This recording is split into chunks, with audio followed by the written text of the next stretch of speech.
This is the Bereaved Parents Club podcast. It's the club none of us want to be members of, but here we are. My name is Debbie and I'm a bereaved parent. This podcast is for all of us, to share and celebrate the stories of our children and offer support to each other. Each episode will explore topics that have relevance to us as we navigate the world as bereaved parents. Whether your loss was last week, last month, last year or even last century, you are welcome here. And whether your child was a baby, a youngster, a teenager, an adult, or even a parent themselves, you are welcome here. Please be aware that each episode will deal with themes of death and loss.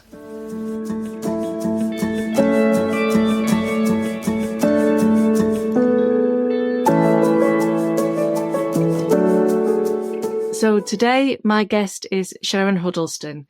Sharon has been campaigning for the introduction of a graduated driving licence scheme in the UK ever since her daughter Caitlin was killed in a car crash in 2017.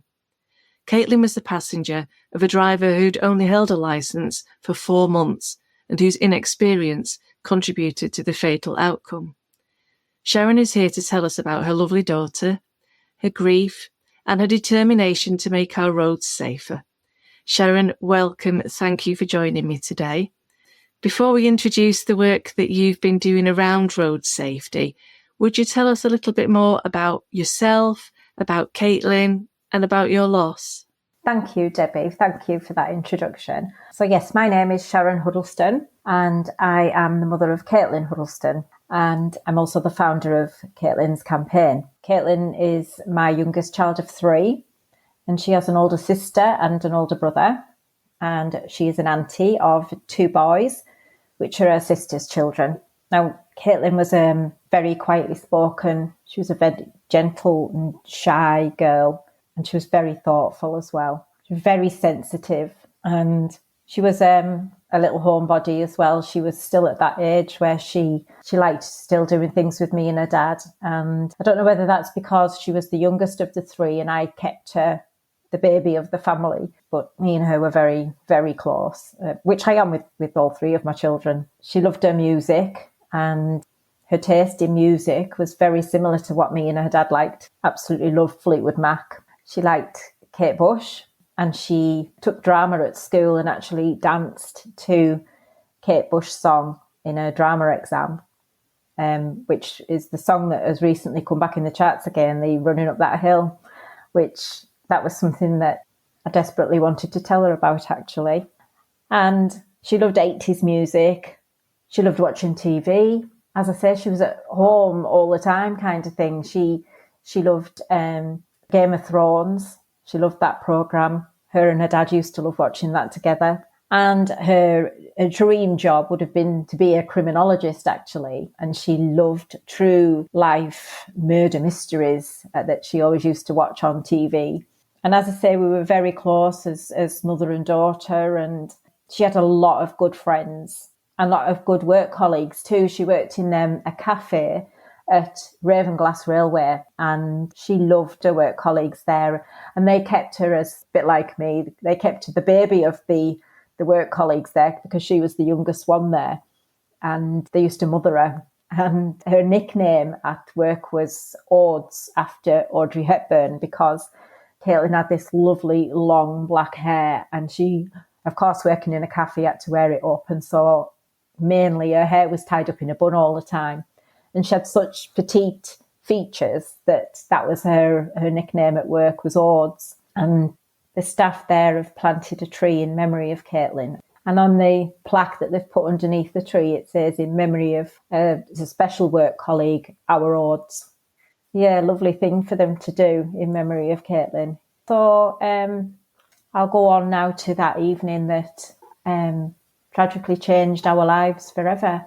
So on the 14th of July in 2017, I came home from looking after my grandchildren, and Caitlin was already home from work, and she came down to the kitchen to me, and I was making some tea, and she'd already told me that she was going to be going out with her friends for an evening meal. But she'd come down to the kitchen as she'd asked me to fasten the buttons on the back of her blouse for her. And as I say, then she went back up to her room to get ready to go out. for this evening meal. And then her friend came to pick her up, and I shouted Caitlin down the stairs, and she came down, and we'd been talking to her friend in the kitchen, and there was another friend in the car waiting outside as well.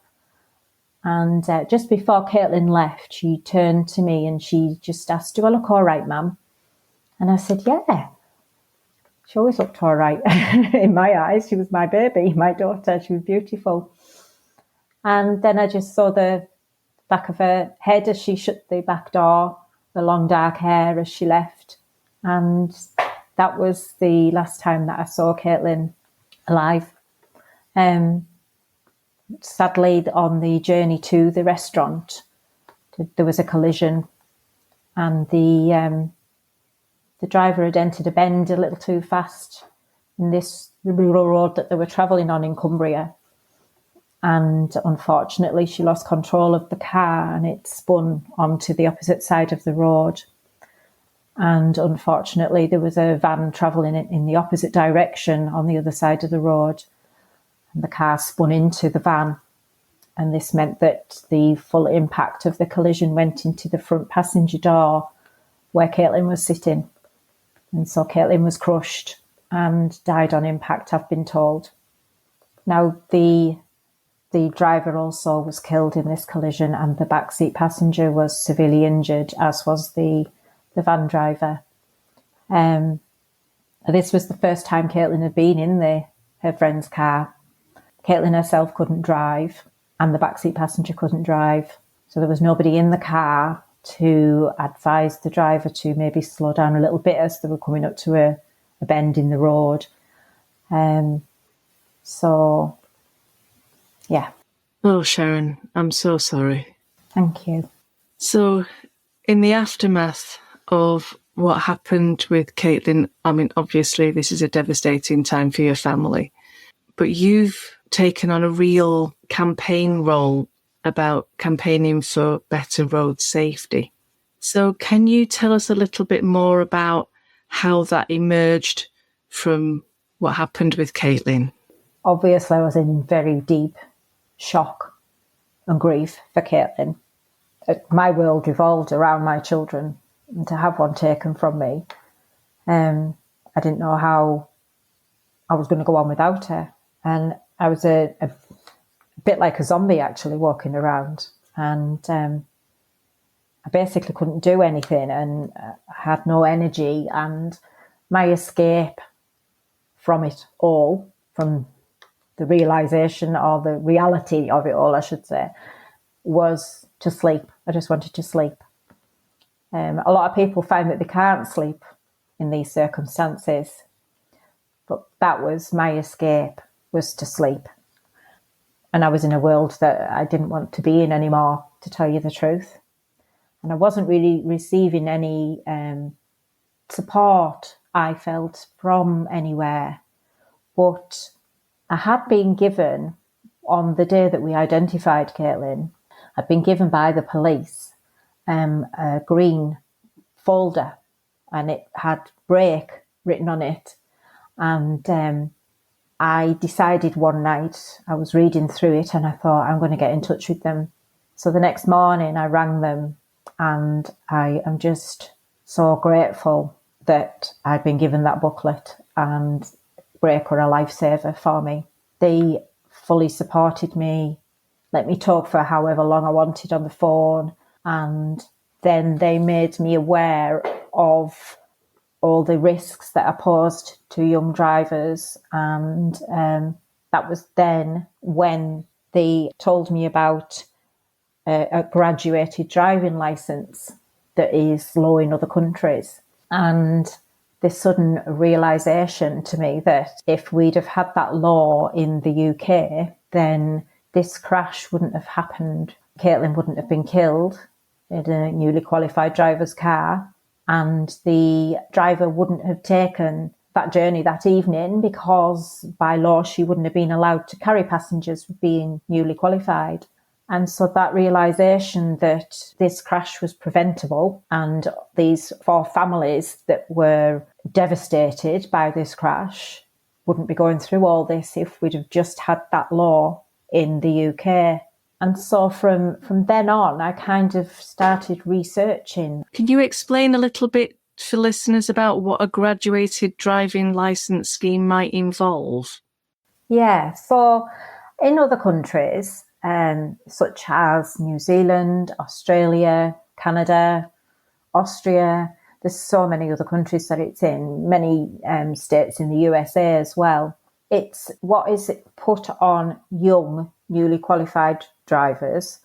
Safety precautions are put in place, and that's to guide them, kind of thing, once they've passed their test. And there's lots of different elements to a graduated driving licence, but it's basically they phase it in that you can then drive with passengers and such, such as different times of day as well. So the one element that I am passionate about is the element of newly qualified young drivers don't carry their peer age friends as passengers for a set amount of months after they've passed the test.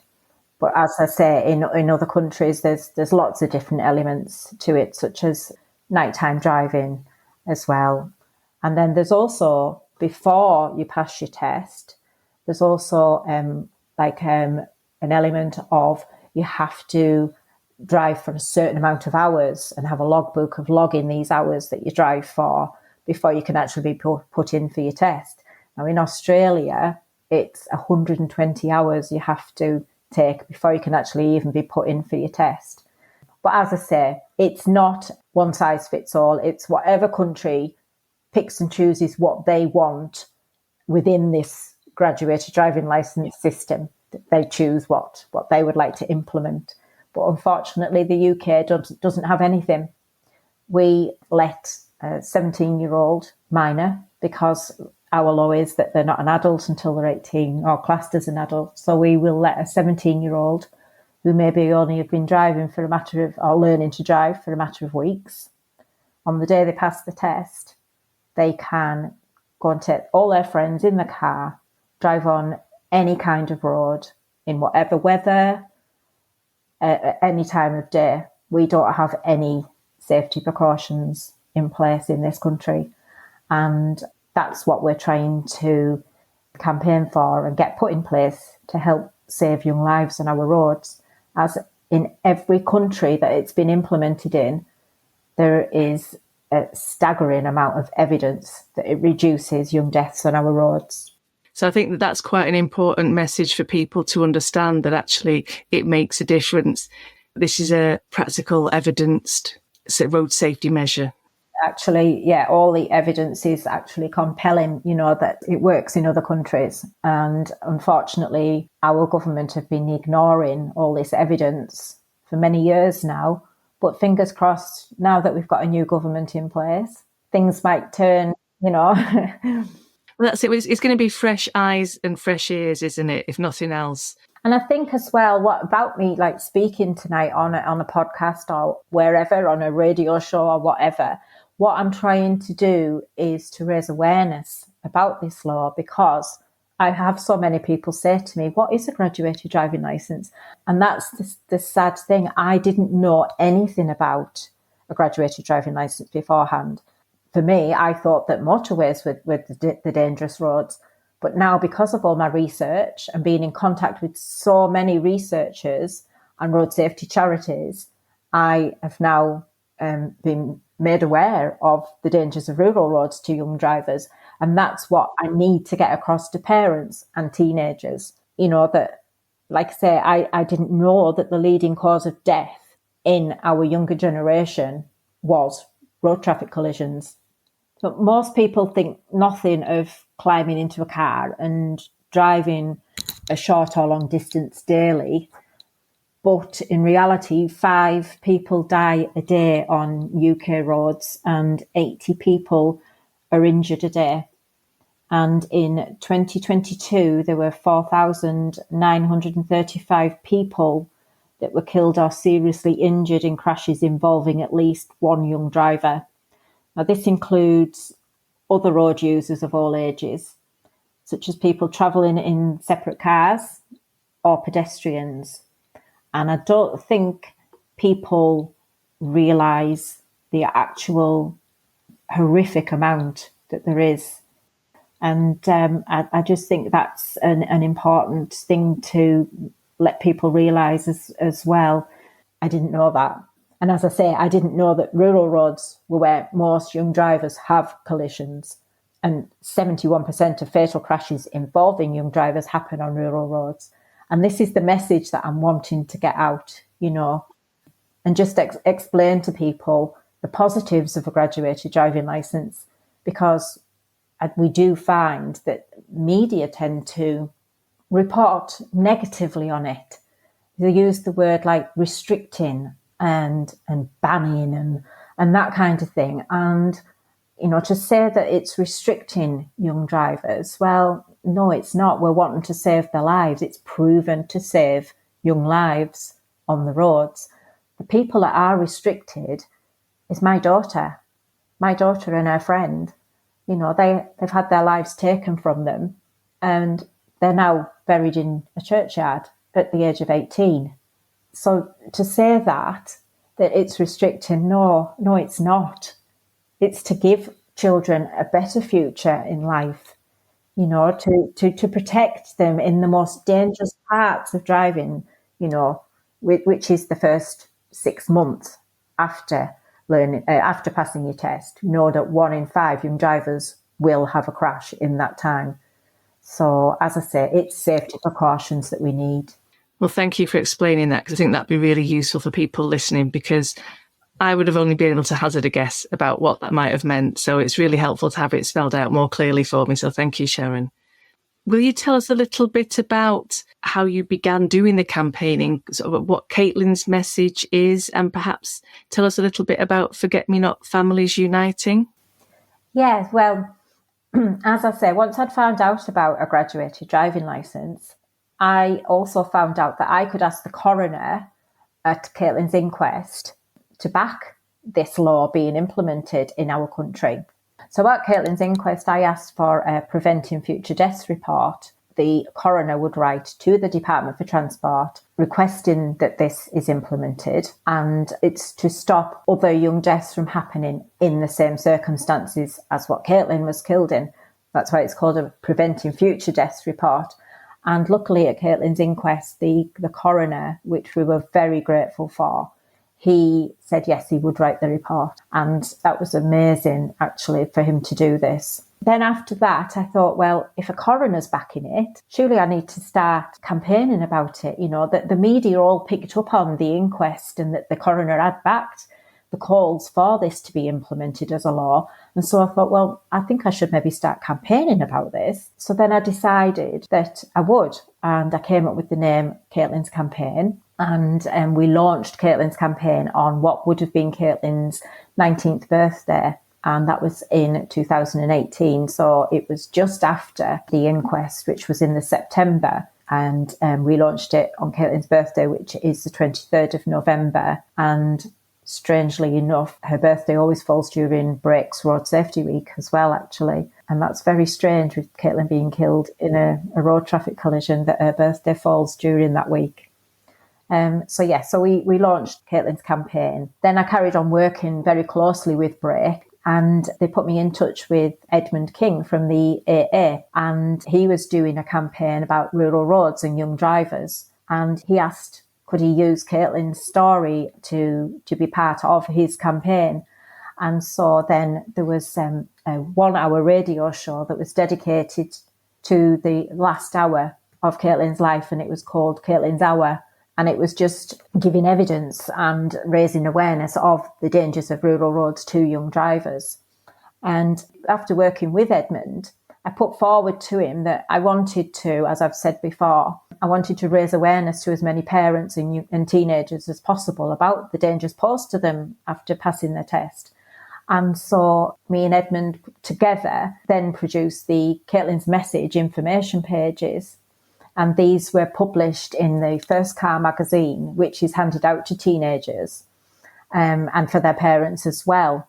And I was so pleased that Edmund had said yes to my idea and then helped me with it as well. And to get them produced was absolutely fantastic, So the information in the Caitlin's messages are, as I say, about rural roads. And we've also got like different tips, Caitlin's tips they're called, to give advice to young drivers. And one of the things we say is with every extra same age passenger, you're 4 times more likely to have a crash, potentially killing yourself and your friends compared to driving alone. And that's something else that I don't think a lot of people are aware of, So we say, like, consider not giving friends a lift until you've gained experience, or as a passenger, only travel with drivers with experience that you trust. And to also remember that fatal crashes are more likely at night or early in the morning. All these things that not everybody walks around knowing about, so it's just advice that we're giving and raising awareness. So we explain what happened with Caitlin at the beginning of Caitlin's message, and then Edmund's idea was to put in kind of a letter from Caitlin to say, what would I be doing now if we'd have only known about all the dangers posed to young drivers carrying passengers, etc. And so that's part of it as well.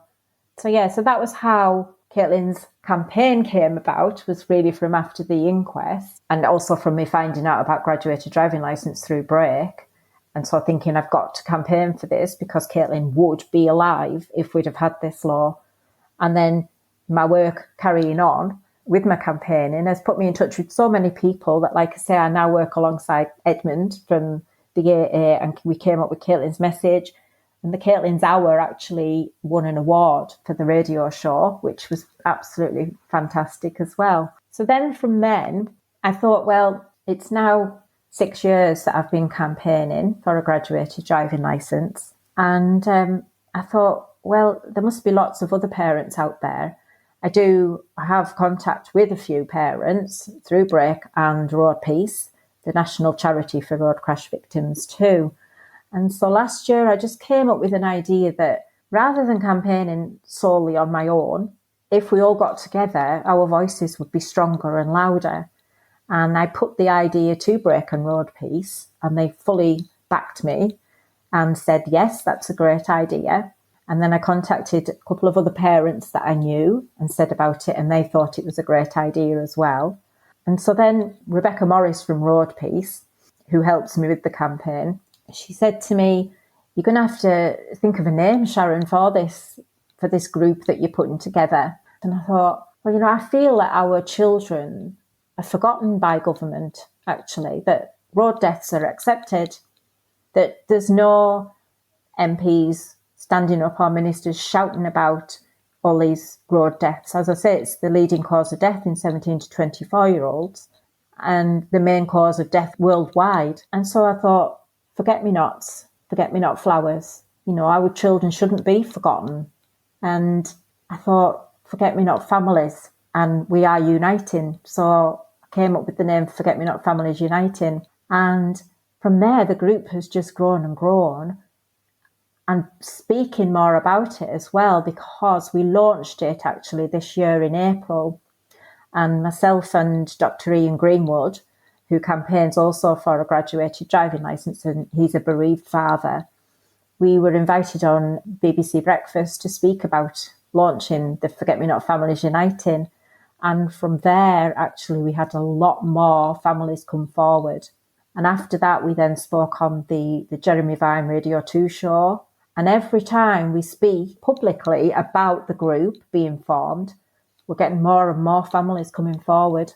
And currently, as today, we've got 144 families in our group. Now, the Forget-me-not Families, it's a private group that we have. And when people request to join, I ask what's their reason for joining, as it's a private group for bereaved parents, for bereaved siblings, or aunts, cousins. And as I say, it's so we can all support each other. And that has really helped a lot of people in our group, I find, because you do have a connection with another bereaved parent if you've lost a child in similar circumstances. And with our group as well, we may have some newly bereaved parents that aren't yet feeling strong enough to maybe write to MPs or to speak to media. So anybody that's just that little bit further along the line that does feel that little bit stronger to do something like that will do things like that. And the other families can just post on the page and talk. It's just support for anybody. I think there's something about just comfort in numbers too, because even if you don't really say anything, you just feel immediately understood by the other members of the group. Yeah, that's right. And as I say, if you're very early on in your grief, and the only thing that you want to do is, because we have a campaign board, it's like a collage of photographs of our children that we've used at a Road Peace event and on TV as well. And if you only feel that you just want to share your child's photograph, just so that they're part of that collage board, that you know that your child is being remembered on that board, and a face of, we need a graduated driving licence. You know, parents can just do that if they want to, as long as their child's on that board, you know, because it's that worry as well of, my child will be forgotten. Absolutely. But it's very easy for people to look at road traffic statistics and forget the individuals involved in those statistics. So I think what you're doing is making those individuals not statistics, but to be visible. And that's really important in itself, to remember that there are people behind those numbers. Exactly, yeah. And that's what I say as well. I have that written in one of my reports to the Department of Transport, actually, that our children aren't statistics. They are dearly loved children, you know, and that is a very important point, yeah. So what are you up to at the moment? Maybe what can listeners do? Well, if anybody is listening and thinks that what I've described as a graduated driving licence may have saved their child's life, if you would like to join the group, you're very welcome to. And as I've explained, you can do as little or as much as you want to in that group, you know, even just writing a letter to your MP to try and get their support, or for them to speak up and ask a question in parliamentary questions or whatever, you know. But as I say, I'm wanting to make people aware that this group is there for campaigning for a graduated driving licence. So if anybody would like to join, contact Break or Road Peace and they'll put you in contact with me. Yeah, we'll make sure that all the links that you give us, Sharon, are available on the episode listing and on our webpage. So if anyone wants to look at any of the information that we've spoken about today, they can access that quite easily from our pages. That's brilliant. Thank you very much for that. Yeah. The other thing that people could do is, as I say, write to their MP. And what we are looking for as well, which I probably will be able to share with you soon, is we are hoping to set up a petition. Wonderful. Well, as soon as you have those details, we'll make sure that we kind of share those as well on all our social media and our website and everything as well. Sharon, obviously you're very busy and you speak to a lot of people and you're doing a lot of work. Are there any other messages that you want to pass on, you know, with your campaigning head on or with your personal head on? Are there any messages that you would like to pass on to other parents listening today? Well, as I was saying about early on in my grief, I didn't know where I was going to turn, what I was going to do. I didn't know where my purpose was in the world, kind of thing, after this tragic thing had happened to our family. The thing is, I always think as well with road traffic collisions, is people always think, well, that'll never happen to me. You know, Caitlin couldn't drive. But the thing is, it can happen to anybody. I'm proof. Our family's proof of that. It can happen to anybody. It's the suddenness of road traffic collisions. There's no saying goodbyes. They've gone. You know, there's no telling them you love them, and all that's taken from you with a road traffic collision, because it is a sudden tragic death.